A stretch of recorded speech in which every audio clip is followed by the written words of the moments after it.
BPSC maker के इस नए एपिसोड में आप सभी का स्वागत है। आज है 2 जून 2022 और आज के इस वीडियो में 2 जून 2022 से संबंधित बिहार करंट अफेयर्स और साथ ही राष्ट्रीय और अंतर्राष्ट्रीय घटनाओं से करंट अफेयर्स के जितने भी प्रश्न बनेंगे संबंधित सारी जानकारी आपको विस्तार पूर्वक दिया जाएगा। हालांकि इस श्रृंखला के जितने वीडियो चैनल पर अपलोड होते हैं वो बिहार में आयोजित होने वाले सभी प्रतियोगी परीक्षाओं के दृष्टिकोण से बहुत महत्वपूर्ण है, तो रेगुलर बेसिस पर आप यहाँ पर अपनी तैयारी को बेहतर तरीके से कर सकते हैं। हमने जो पिछले वीडियो में आपको प्रश्न पूछा था, ये प्रश्न था कि हाल ही में कौन से फिल्म महोत्सव में किस पाकिस्तानी फिल्म को जूरी पुरस्कार प्रदान किया गया।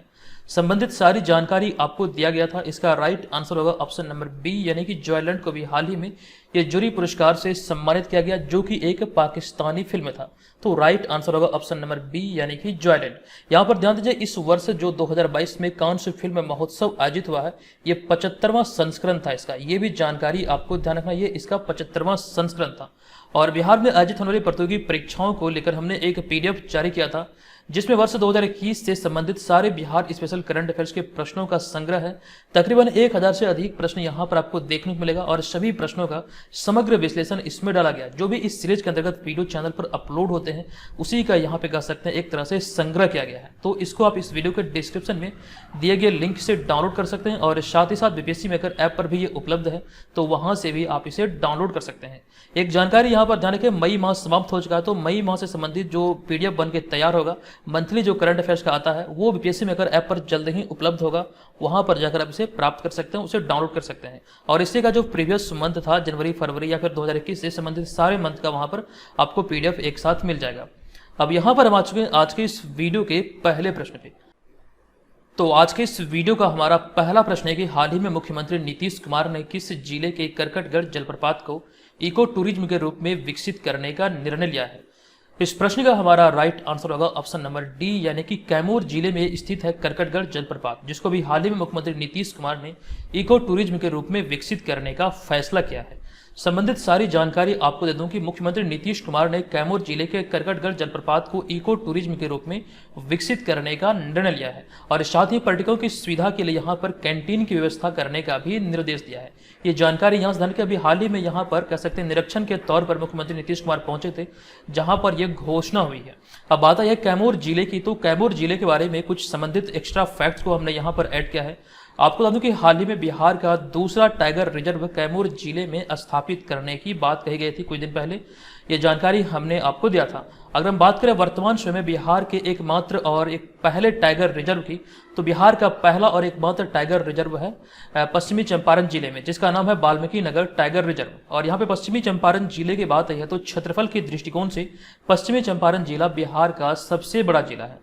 ये सारी जानकारी आपको अपनी कॉपी में नोट करना है। इस तरह के प्रश्न आपके बिहार से संबंधित परीक्षाओं में अक्सर पूछे गए हैं।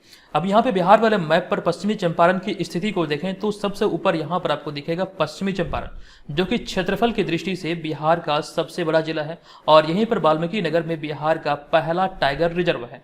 जबकि दूसरे टाइगर रिजर्व की बात कही जाए तो दूसरा जो निर्माण करने की घोषणा हुई या फिर स्थापित करने की घोषणा हुई थी, यहाँ पर आप देख रहे हैं कैमूर। कैमूर में यह स्थापित करने की बात कही गई थी। कैमूर जिले की जो सीमा है ये अन्य दो जिलों के साथ अपनी सीमा को साझा करता है। एक तो है बक्सर, दूसरा है रोहतास। 2011 की जनगणना के अनुसार अगर हम बात करें पुरुष या फिर महिला साक्षरता की, तो रोहतास जिले का साक्षरता दर दोनों वर्गों में सबसे अधिक था। वहीं पे अगर हम बात करें संपूर्ण तौर पर, अगर हम बात करें 2011 की जनगणना के अनुसार सर्वाधिक साक्षरता दर किस जिले का था, तो उस मामले में भी रोहतास जिला सबसे आगे था। बात है बक्सर की, तो बक्सर में एक स्थान है चौसा, यहीं पर गंगा नदी बिहार के क्षेत्र में प्रवेश करती है और कटिहार में बिहार के क्षेत्र को गंगा नदी छोड़ देती है। अब यहाँ पे मैंने जानकारी आपको कई बार दिया है कि बिहार में 9 प्रमंडल है और 9 प्रमंडल के अंतर्गत कुल मिला के 38 जिले हैं। और यहाँ पे अगर बात करें कैमूर जिले की, तो कैमूर जिला बिहार के पटना प्रमंडल के अंतर्गत आता है। एक जानकारी यहाँ पर यह भी देने कि हाल ही में मुख्यमंत्री नीतीश कुमार ने पटना का एक क्षेत्र है, बाढ़ का क्षेत्र, जैसे कि बिहार का 39वां जिला बनाए जाने की घोषणा की गई थी। ये जानकारी हमने आपको कुछ दिन पहले दिया था। अब चलेंगे आज के इस वीडियो के दूसरे प्रश्न पे। ये दूसरा प्रश्न है कि हाल ही में बिहार की किस छात्रा को G100 का चेयरपर्सन बनाया गया है। आप इसे बिहार करंट अफेयर्स या फिर बिहार के प्रतियोगी परीक्षाओं के दृष्टिकोण से महत्वपूर्ण प्रश्नों की श्रेणी में इसे रख सकते हैं। इनका नाम आपको ध्यान रखना, रेणु पासवान इनका नाम है। ऑप्शन नंबर बी यहाँ से इस प्रश्न का सही आंसर होगा। आपको बता दूं कि हाल ही में बिहार के मुजफ्फरपुर जिले की रहने वाली रेणु पासवान को G100 का चेयरपर्सन बनाया गया है। आप यहां पर रेणु पासवान जो कि मुजफ्फरपुर के रहने वाले हैं, इसे इस इमेज में भी देख सकते हैं। हम बात करेंगे G100 की। G100 आखिर क्या है, ये भी आपके एग्जाम में या फिर इंटरव्यू में पूछे जा सकते हैं। तो आपको बता दूं कि G100 दुनिया भर की प्रभावशाली महिलाओं का एक संगठन है जो कि महिला अधिकारों के लिए आवाज उठाता है, और इसमें अलग अलग क्षेत्र से जुड़ी 135 देशों की महिला लीडर हैं जो कि अलग अलग देश की या फिर देशों की महिलाओं के लिए मिलकर काम करती हैं। तो यहाँ पर शॉर्ट में आप यहाँ पर इसे ध्यान रखिए, ये दुनिया भर के प्रभावशाली महिलाओं का एक संगठन है जो कि महिलाओं के अधिकार के लिए आवाज उठाता है, और इसी पर यह केंद्रित है, इसी दिशा में इस पर कार्य होता है, जिसको लेकर अभी हाल ही में G100 का चेयरपर्सन जो बनाया गया है, ये बिहार के मुजफ्फरपुर जिले की रेणु पासवान को बनाया गया है। रेणु पासवान की एक उपलब्धि की बात करें तो वर्ष 2020 में रेणु पासवान को संयुक्त राष्ट्र के द्वारा सी द चेंज का टाइटल से भी सम्मानित किया गया था। ये जानकारी यहाँ से ध्यान रखिए। और बात है मुजफ्फरपुर की, तो मुजफ्फरपुर में बिहार का पहला मेगा फूड पार्क का निर्माण हुआ था। ये जानकारी या फिर निर्माण हो रहा है, ये जानकारी हमने आपको कुछ दिन पहले दिया था। बिहार वाले मैप पर जब आप नजर डालेंगे तो यहाँ पर आपको मुजफ्फरपुर देखने को मिलेगा। मुजफ्फरपुर जिले की सीमा की बात करें तो बिहार में कुल अन्य 8 जिलों के साथ ये अपनी सीमा को साझा करता है। 65वीं बीपीएससी एग्जाम में जो प्रारंभिक परीक्षा आयोजित हुआ था, वहां पर एक प्रश्न पूछा गया था कि बिहार की राजधानी पटना कितने अन्य जिलों के साथ अपनी सीमा को साझा करता है। तो पटना जिला की बात करें तो सर्वाधिक 9 जिलों के साथ ये अपने सीमा को साझा करता है। तो इस तरह से आपको जिलों का जो मतलब कर सकते हैं सीमा साझा होता है अन्य जिलों के साथ, इस तरह के फैक्ट्स भी आपको नोट करना पड़ेगा, ध्यान रखना पड़ेगा। अब यहाँ पर हम चलेंगे आज के इस वीडियो के तीसरे प्रश्न पे, लेकिन उससे पहले बता दूं कि बिहार से संबंधित जानकारी यहाँ पर हमने विस्तार पूर्वक लिखा है। हालांकि ये बेसिक से फैक्ट्स हैं, लेकिन इसे भी आपको ध्यान रखना है। आप चाहें तो इसका स्क्रीनशॉट ले लीजिए, यहाँ से आप रिवीजन पर्पज से इसे याद रखेंगे, देखेंगे तो चीज़ें आपको याद रहेगी। बहुत बार यहाँ पर आपको कन्फ्यूजन होता होगा, लेकिन आपको ध्यान रखना ये सारे फैक्ट बहुत छोटे जरूर हैं लेकिन बहुत इंपॉर्टेंट है। अगला है तीसरा प्रश्न। यह प्रश्न है कि हाल ही में भारतीय नौसेना द्वारा किस INS को सेवा मुक्त किया गया है। तो इस प्रश्न का हमारा राइट आंसर होगा INS गोमती, अर्थात ऑप्शन नंबर बी यहाँ पर इस प्रश्न का सही उत्तर होगा। आपको बता दूं कि INS गोमती को हाल ही में कैप्टन सुदीप मलिक की कमान में नेवल डॉकयार्ड में सेवा मुक्त किया गया। आप यहाँ पर देख सकते हैं INS गोमती को जब हाल ही में 43 साल की सेवा के बाद सेवानिवृत्त हुआ है। संपूर्ण जानकारी जो आपके एग्जाम में बनेंगे, यहाँ पर हमने पॉइंट वाइज में लिखा है कि 16 अप्रैल 1988 को तत्कालीन रक्षा मंत्री केसी पंत द्वारा मझगांव डाक लिमिटेड बॉम्बे में इसे कमीशन किया गया था, यानी कि इसे भारतीय नौसेना में शामिल किया गया था 16 अप्रैल 1988 को। INS गोमती की बात करें तो यह कैक्टस, पराक्रम, इंद्रधनुष सहित कई अभियानों में भाग ले चुका है। ये बहुत इंपॉर्टेंट पॉइंट है, ये किस किस अभियान में भाग लिया है। तो मुख्य रूप से हम बात करें तो कैक्टस, पराक्रम और इंद्रधनुष जैसे कई अभियानों में ये भाग ले चुका था, और कई द्विपक्षीय और बहुराष्ट्रीय नौसैनिक अभ्यास में भी इन्होंने, यह कह सकते हैं, INS गोमती ने भाग लिया था। अब ये 43 साल की सेवा के बाद INS गोमती सेवा मुक्त हो गया है। INS गोमती की बात करें तो भारत की एक प्रमुख नदी है गोमती नदी, इसी के नाम पर इसका नामांकन किया गया था। गोमती नदी की बात है तो एक पॉइंट आपको बता दूं कि गोमती नदी गंगा की सहायक नदी है। ये भी जानकारी यहाँ से ध्यान रखिए, गोमती नदी जो है भारत की, ये गंगा की सहायक नदी है। अगला होगा हमारा यहाँ पर चौथा प्रश्न। ये प्रश्न के वर्ष 2021 की फॉर्च्यून 500 की सूची में सबसे अधिक वेतन पाने वाले CEO कौन बन गए हैं। ये रिपोर्ट अभी हाल ही में आया था, और इस रिपोर्ट के अनुसार एलन मस्क इस मामले में शीर्ष पर है। तो ऑप्शन नंबर ए यहाँ पर इस प्रश्न का राइट आंसर होगा।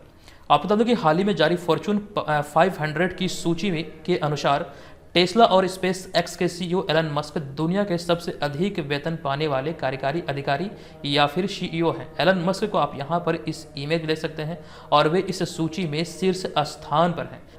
अब इसके बाद इस सूची में हम बात करेंगे एलन मस्क के बाद दूसरे, तीसरे और चौथे स्थान पर कौन है। तो आपको बता दूं कि उसके बाद यानी कि दूसरे स्थान पर एप्पल के CEO टिम कुक, निविडिया के को फाउंडर और CEO जेनसन हुआंग और नेटफ्लिक्स के CEO रेड हेस्टिंग्स इस सूची में क्रमशः दूसरे, तीसरे और चौथे स्थान पर है। ये क्रम भी यहाँ से आप लोग नोट कर लीजिए। हालांकि जो आपके एग्जाम में पूछे जाने की प्रबल संभावना है, ये पहला ही पूछा जाएगा। तो एलन मस्क इस सूची में पहले स्थान पर है। अगला होगा हमारा पांचवा प्रश्न।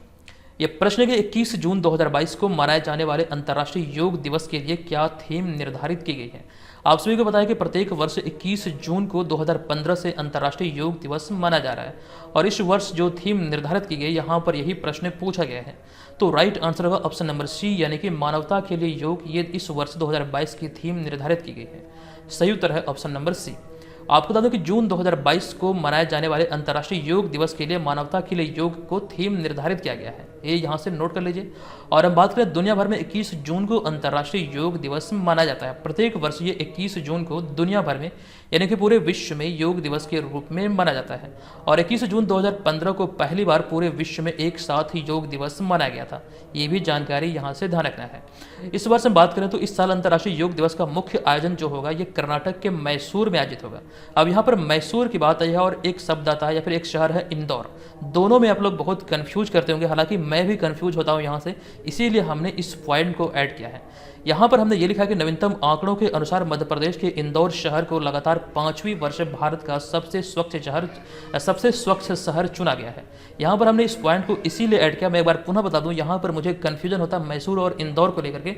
आई होप कि आप लोगों को भी शायद होता होगा कुछ लोगों को, तो इसीलिए यहाँ पर आपका कन्फ्यूजन दूर हो जाए, इसी वजह से इस पॉइंट को हमने ऐड किया। ये यहाँ से ध्यान रखिए। मैसूर जो है कर्नाटक का शहर है, जबकि इंदौर जो है ये मध्य प्रदेश का है। ठीक है, हम बढ़ेंगे यहाँ पर आज के इस वीडियो के छठे प्रश्न पे। ये छठा प्रश्न है कि हाल ही में किस भारतीय पैरा एथलीट ने पहली बार पैरा कैनो वर्ल्ड कप में कांस्य पदक जीता है और इसके साथ ही इतिहास रच दिया। इस प्रश्न का हमारा राइट आंसर होगा ऑप्शन नंबर ए, यानी कि प्राची यादव। आपको बता दूं कि para canoe athlete Prachi Yadav ने पोलैंड के पंजान में पैरा कैनो विश्व कप में महिलाओं की VL2 200 मीटर स्पर्धा में कांस्य पदक जीता है और यह मेडल हासिल करने वाली पहली भारतीय बनकर इतिहास रच दिया। आप यहाँ पर इन्हें इस इमेज में भी देख सकते हैं। यहाँ पर हमने एक पॉइंट को ऐड करना भूल गया। यहाँ पर आपको ध्यान रखना, ये प्राची यादव आपको ध्यान रखना भारत के मध्य प्रदेश की रहने वाली। और यहाँ पर आगे हमने लिखा है कि उन्होंने कनाडा की ब्रायना हेनेसी को हराकर कांस्य पदक जीता है और इस प्रतियोगिता का जो आयोजन हुआ था ये 26 मई 2022 को हुआ था। अब यहाँ पर अगले पॉइंट में हमने टोक्यो ओलंपिक और पैरालंपिक से संबंधित पॉइंट ऐड किया है। यहाँ से बीपीएससी एग्जाम जब हाल ही में 8 मई को आयोजित हुआ था, प्रश्न पूछा गया था। तो एक बार पुनः से ध्यान रखें, 23 जुलाई से लेकर 8 अगस्त तक चलने वाले टोक्यो ओलंपिक 2021 में भारत ने कुल 1 गोल्ड, 2 सिल्वर और 4 ब्रॉन्ज अर्थात 4 कांस्य पदक सहित कुल मिला के 7 मेडल जीते थे। जबकि टोक्यो पैरालंपिक की बात किया जाए तो यहाँ पर भारत ने कुल मिला के 19 पदक जीते, जिसमें कि 5 गोल्ड, 8 सिल्वर और 6 ब्रॉन्ज मेडल शामिल थे। इस तरह के प्रश्न बहुत इंपॉर्टेंट होते हैं, सभी को नोट करना है। और एक चीज़ पर ध्यान रखिए, अगर आपको लगे कि वीडियो आपके लिए हेल्पफुल हो रही है तो प्लीज़ वीडियो को लाइक कीजिए और चैनल पर अगर आप लोग पहली बार विजिट करते हैं तो चैनल को जरूर सब्सक्राइब कीजिए। एक बात यहाँ पर यह भी ध्यान रखिए, अगर आप यहाँ पर डेली बेसिस पर नोट तैयार करते हैं तो निसंदेह ही आपकी तैयारी बेहतर होगी। और जिन लोगों के पास समय का अभाव है, नोट नहीं तैयार कर सकते, तो ऐसे में बीपीएससी मेकर ऐप पर ये तमाम सुविधाएं उपलब्ध हैं।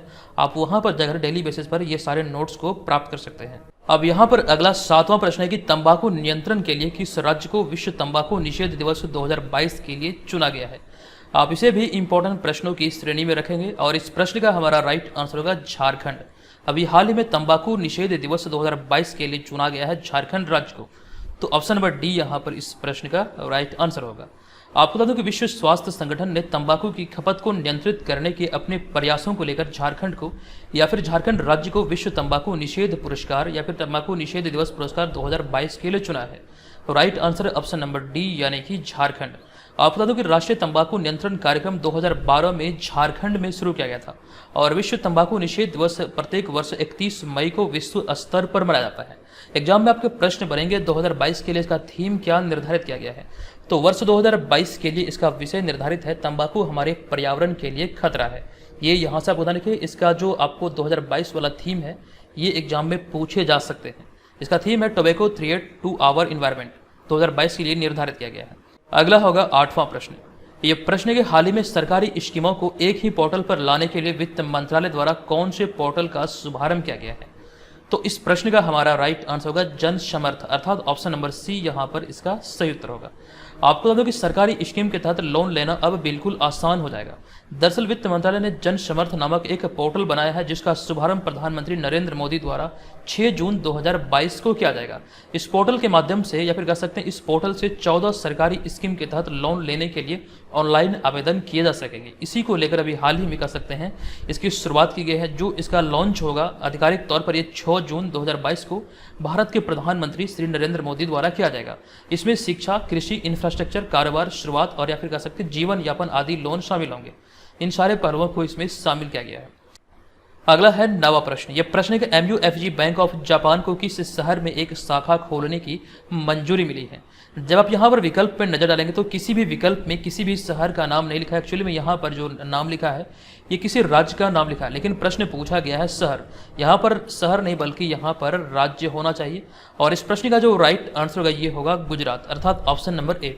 आपको बता दूं कि हाल ही में जापान की MUFG बैंक को Ahmedabad Gujarat international finance tech city में एक शाखा खोलने की मंजूरी दी गई है। हालांकि ये इसका जो और शाखा है भारत में, इनमें भारत के प्रमुख शहरों में जैसे बात करें मुंबई, दिल्ली, बेंगलुरु, चेन्नई और निमराना राजस्थान में भी कह सकते हैं इसका शाखा स्थापित है। लेकिन अभी हाल ही में जो मंजूरी दिया गया यहाँ पर अहमदाबाद में इसकी स्थापना को लेकर के मंजूरी दिया गया है। अगला होगा हमारा यहाँ पर 10वां प्रश्न। ये प्रश्न कि हाल ही में किस राज्य के मुख्यमंत्री ने साइबर सुरक्षा केंद्र का उद्घाटन किया है। तो साइबर सुरक्षा केंद्र का उद्घाटन भारत में पहली बार जो किया गया है, इसका राइट आंसर होगा उड़ीसा। उड़ीसा सरकार के द्वारा किया गया इस तरह का पहली बार। आपको बता दें कि उड़ीसा के मुख्यमंत्री नवीन पटनायक ने सरकारी आंकड़ों की सुरक्षा के प्रयासों के तहत हाल ही में साइबर सुरक्षा अभियान केंद्र का उद्घाटन किया है, जो आप यहाँ पर इस इमेज में देख रहे हैं। आपको बता दूं कि यह भारत में अपनी तरह का पहला साइबर केंद्र है जो कि राज्य के डेटा यानी कि उड़ीसा के डेटा, एप्लीकेशन और ICT बुनियादी ढांचों को सुरक्षा खतरे से बचाने में मदद करेगा। ये यहाँ से ध्यान रखिए। अब यहाँ पर उड़ीसा की बात है तो उड़ीसा से संबंधित हमने 2 पॉइंट ऐड किया है। तो पहला है कि भारत का पहला skill India international centre Orissa की राजधानी भुवनेश्वर में स्थापित किया गया और साथ ही उड़ीसा ने मिशन इंद्रधनुष में पहला स्थान हासिल किया था। नवीनतम आंकड़ों के आधार पर आपको ध्यान रखना है उड़ीसा ने मिशन इंद्रधनुष में पहला स्थान हासिल किया था। अगला है 11वां प्रश्न। यह प्रश्न है कि हाल ही में किसने 2022 मोनाको ग्रैंड प्रिक्स जीता है। तो 2022 में मोनाको ग्रैंड प्रिक्स का जो विजेता रहा, इसका राइट आंसर है ऑप्शन नंबर सी, यानी कि सर्जियो पेरेज। आपको ध्यान रखना रेडबुल के सर्जियो पेरेज ने मोनाको ग्रैंड प्रिक्स का खिताब अपने नाम किया है। इसके साथ ही उन्होंने 2022 का F1 यानी कि फार्मूला 1 सीजन में अपनी पहली जीत दर्ज की। अब यहाँ पर इस प्रतियोगिता में दूसरे और तीसरे स्थान की बात करें तो उसके बाद यानी कि सर्जियो पेरेज के बाद फरारी के कार्लोस सेंज ने दूसरा और रेडबुल के वर्स्टेपन ने यानी कि मैक्स वर्स्टेपन ने तीसरा स्थान हासिल किया। ये जानकारी यहाँ से दाने की। अगर बात करें तो हाल ही में F1 Emilia Romagna grand prix max Verstappen ने जीता था। ये भी जानकारी यहाँ से दाने की। Formula 1 Emilia Romagna grand prix का जो विजेता रहा ये रेडबुल के मैक्स वर्स्टेपन ने ये अपने नाम किया था। अगला होगा 12वां प्रश्न। ये प्रश्न कि हाल ही में 1 जून 2022 को भारत के छठे राष्ट्रपति नीलम संजीव रेड्डी की जयंती मनाई गई। बताएं कि वे किस राज्य के पहले मुख्यमंत्री थे।